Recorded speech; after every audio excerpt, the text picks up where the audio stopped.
13 April 1919 সকালবেলা বৈশাখী দিবস পালনের জন্য এবং রাওলাট অ্যাক্টের বিরুদ্ধে প্রতিবাদের জন্য কয়েকশো নারী পুরুষ শিশু নির্বিশেষে জড়ো হয় জালিয়ানওয়ালাবাগে। আর এরই মধ্যে ব্রিটিশ ব্রিগেডিয়ার জেনারেল রেজিনাল্ড ডায়ারের কণ্ঠস্বর ভেসে আসে পিছন থেকে ফায়ার। সাথে সাথেই গুলি চলতে থাকে অঝরে। সেখানেই মৃত্যু হয় কয়েক হাজার নারী পুরুষের। ঘটনার সূত্রপাত ঠিক এইভাবে। তখন সারা বিশ্বে দামামা বেজে ওঠে প্রথম বিশ্বযুদ্ধের। ইংল্যান্ড ও জার্মানির সাথে শুরু হয় প্রথম বিশ্বযুদ্ধ।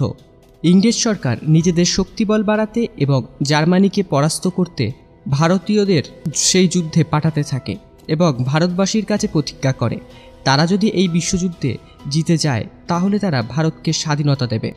যুদ্ধ চলে প্রায় 5 বছর। হাজার হাজার ভারতীয় নিহত হয় এই যুদ্ধের ময়দানে। শেষমেশ ব্রিটিশ সরকার এই যুদ্ধে জয়লাভ করে, কিন্তু কথা মতো কথা রাখেনি তারা। ভারতকে তারা স্বাধীনতা দেয়নি। এই কথার খিলাপে এক রাগ বিদ্বেষ ফুলে ফেঁপে উঠতে থাকে ইংরেজ সরকারের বিরুদ্ধে। চারিদিকে শুরু হয় প্রতিবাদ। এদিকে ততদিনে জাতীয় কংগ্রেস 2 ভাগে বিভক্ত হয়েছে। একদল নরমপন্থী এবং একদল চরমপন্থী হিসেবে আবির্ভূত হয়। চরমপন্থী দল সশস্ত্র আন্দোলনের মধ্যে দিয়ে স্বাধীনতা লাভের চেষ্টা করতে থাকে। ভারতীয়রা ব্রিটিশ সরকারের ওপরে ক্ষিপ্ত হয়ে উঠতে থাকে ধীরে ধীরে। ইংরেজ সরকার বুঝতে পারে এখনই যদি ভারতীয়দের থামানো না যায় তাহলে ঘরে ঘরে শুরু হবে গৃহযুদ্ধ, আর এর ফলে ভারত হাতছাড়া হতে দেরি হবে না তাদের। ঠিক এমন সময় ব্রিটিশ সরকার এই সমস্ত বিদ্রোহ দমনের জন্য এক নির্মম আইন পাশ করে। এই আইনে বলা হয় কোনো বিচার ছাড়াই যে কাউকে 2 বছরের জন্য কারাগারে বন্দী করা যাবে। তারা এই আইনের নাম দেয় রাওলাট অ্যাক্ট। এই আইনের কথা বাইরে আসতেই দেশ জুড়ে শুরু হয় তীব্র প্রতিবাদ।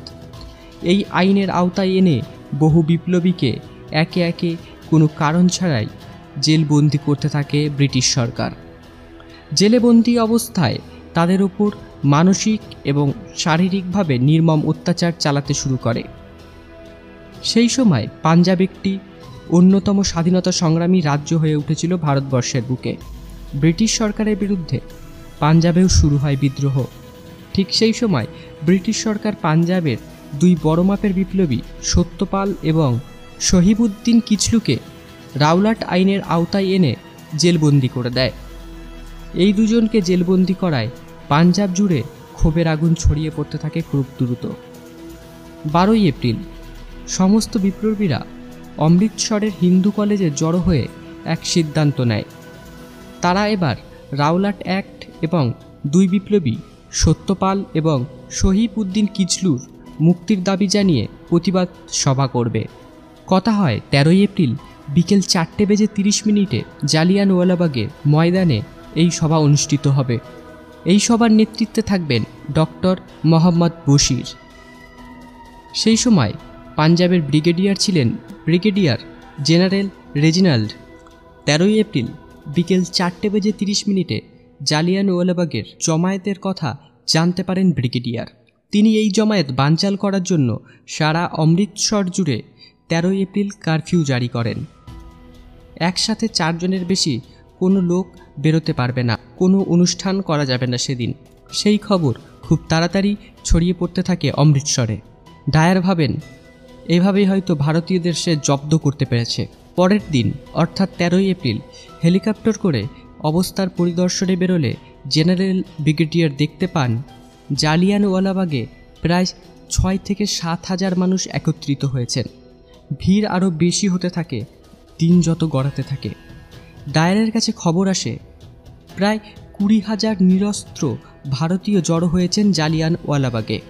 জালিয়ানওয়ালাবাগের যেখানে সবাই জড়ো হয়েছেন সেই মাঠের চারিধারে ছিল বড় বড় বিল্ডিং। বেরোনোর জন্য ছিল ছোট একটা গেট এবং ভেতরে প্রবেশের জন্য ছিল একটি বড় গেট। এছাড়া মাঠের মধ্যেখানে ছিল একটি কুয়ো। রেজিনাল্ড ডায়ার যখন জানতে পারেন কারফিউ জারি সত্ত্বেও কারফিউ অমান্য করে মানুষ একত্রিত হয়েছে, তখন তার মাথায় রক্ত চড়ে যায়। তিনি আদেশ দেন বেশ কয়েকটি গরুর গাড়ি আনতে। এরপর সেই গরুর গাড়িতে রাইফেল এবং কার্তুজ বোঝাই করে হাজির হয় জালিয়ানওয়ালাবাগে। তিনি তার সৈন্যকে আদেশ দেন গুলি চালানোর। টানা 15 মিনিট ধরে চলে গুলিবর্ষণ। এই 15 মিনিট প্রায় 1600 রাউন্ড গুলি চালায় নির্দোষ ভারতীয়দের ওপর। গুলি থেকে বাঁচতে যে যেদিকে পারে পালাতে থাকে। যারা পালাতে পারেনি তারা ঝাঁপ দেয় সেখানে থাকা কুয়োর মধ্যে। সেদিন গুলিবিদ্ধ হয়ে প্রায় শহীদ হয় 1500 জন। পালাতে গিয়ে ভিড়ের মধ্যে পায়ের নিচে পড়ে শহীদ হন প্রায় 5 থেকে 600 জন। গোটা পাঞ্জাবের বুকে সেদিন নেমে আসে শহীদের রক্তে রাঙানো কালো অন্ধকার। এরপরেই ব্রিটিশ সরকারের বিরুদ্ধে আরও প্রতিবাদ তৈরি হতে থাকে।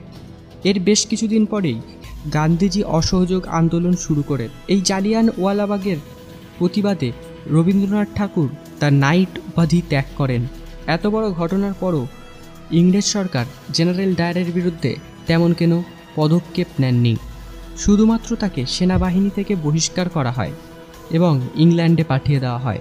কিন্তু ইংল্যান্ডে গিয়ে জেনারেল ডায়ারকে ইংরেজ সরকার প্রায় তখনকার 26,000 পাউন্ড দেন। 1927 সালের 23শে জুলাই জেনারেল ডায়ার নামক এই নরপিশাচের মৃত্যু হয়। মৃত্যুর আগে পর্যন্ত তিনি কখনোই এই ঘটনার জন্য অনুশোচনা করেননি। কিন্তু শেষ বয়সে তার বেশ কয়েকবার হার্ট অ্যাটাক হয় এবং সেই সময় প্যারালাইসিসে ভুগতে থাকেন তিনি।